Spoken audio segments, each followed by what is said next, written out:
అందరికీ నమస్కారం. భూపాలపల్లి మంత్రుల పర్యటనలో ముందస్తు అరెస్టులు చేసి ప్రశ్నించే గొంతులను, ప్రజల ఆవేదన, ప్రజల బాధను చూయించే గొంతులు కానీ, ప్రజానాయకులు కానీ, ఎవరైతే కాంగ్రెస్ పార్టీ నుండి బాధింపబడ్డ కుటుంబాలు ఉన్నాయో ఆ కుటుంబాలు వారి బాధను ఈరోజు ఇక్కడికి వచ్చిన మినిస్టర్లకు తెలుపుకుందామంటే వాళ్ళని తెలుపుకోనివ్వకుండా ఇక్కడున్న పోలీస్ శాఖ వారు నిర్దాక్షిణ్యంగా ముందస్తు అరెస్టులు చేయడం జరిగింది. దాన్ని తీవ్రంగా ఖండిస్తూ ఉన్నాం మేము.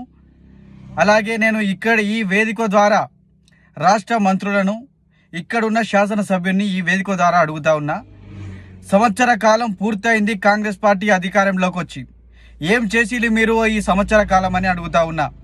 పేదవారికి డబుల్ బెడ్రూమ్ ఇల్లు ఎక్కడ పోయింది?